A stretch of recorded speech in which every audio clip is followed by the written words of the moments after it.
Welcome back to Coins Heritage, the channel where we turn pocket change into hidden treasures. Every week, we dive deep into the world of rare coins, valuable mint errors, and forgotten collectibles that could be worth far more than their face value. If you've ever wondered if that old coin in your pocket is worth a fortune, you're in the right place. Hit that subscribe button and join us on this treasure hunt. Today, we're uncovering the secrets of a coin that most people overlook, the 1982D Washington quarter. You're sorting through a jar of pocket change, and you spot a 1982 quarter with a tiny D on it. You're about to toss it back, thinking it's just another 25 cents. But what if I told you that 1982 was the very first year the Philadelphia Mint ever put a P on a quarter? That the Denver Mint struck over 480 million of these coins, but finding one in pristine condition is tougher than you'd think? And that some of these quarters have sold for nearly $50,000? Before you spend another Washington quarter, watch this video. You might already be holding a coin worth far more than face value. The Washington quarter was first introduced in 1932 to commemorate the 200th anniversary of George Washington's birth. The obverse features the iconic portrait of Washington facing left, designed by John Flanagan. The D, mint mark on this coin, means it was struck at the Denver Mint, and you'll find it on the obverse to the right of Washington's ponytail.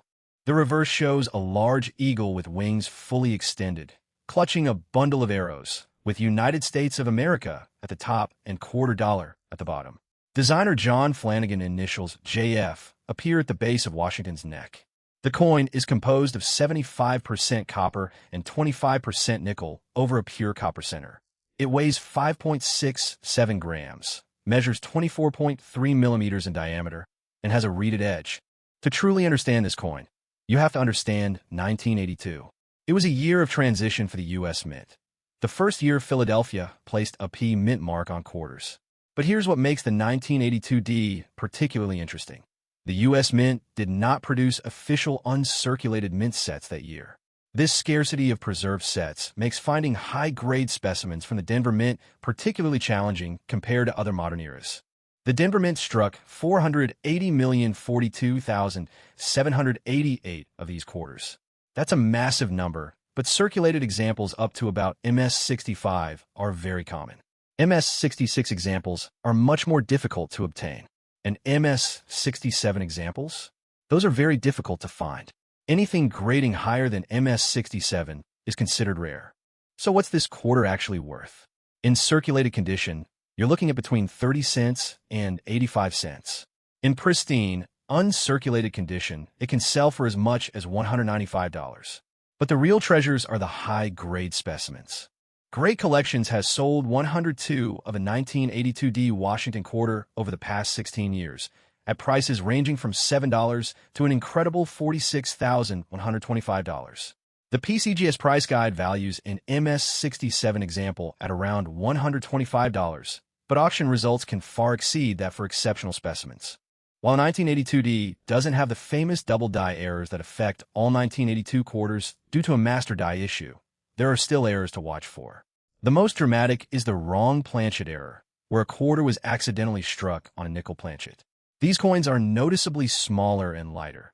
A normal quarter weighs 5.67 grams, but one struck on a nickel planchet weighs only about 5.00 grams.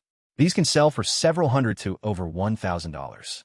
Other errors include off-center strikes, where the design is misaligned, and missing clad layer errors, where the outer nickel layer is absent, revealing the copper core underneath. Repunched, mint marks, and die cracks can also add value, though these are less dramatic. So you found a high-grade example, or maybe even an error coin. Now what? First, get it authenticated and graded. Professional grading services like PCGS or NGC can certify your coin's condition and authenticity. A certified coin will always sell for a higher price. Second, decide where to sell. For high-value error coins, specialized auction houses like Great Collections are your best bet. They have professional services and access to serious collectors willing to pay top dollar. For lower-value coins, eBay can work, but you'll need to manage your own listing and pay seller fees. Local coin dealers offer quick cash, but may pay less than market value, typically about 50% of retail. Third, do your research. Look at recent auction prices for similar coins. Understand what your coin is worth before you list it. And be patient. The right buyer will pay a fair price for a genuine treasure. Hidden treasures are still out there, and every pocket drawer, or coin jar could hold the next valuable discovery. Before you spend your change, take another look. You never know what you might find. If you enjoyed this treasure hunt, hit that like button, subscribe to Coins Heritage, and share this video with a friend who loves coins. Because every week we uncover more rare American coins, valuable mint errors, and forgotten collectibles that could be worth far more than their face value. Until next time, happy coin hunting!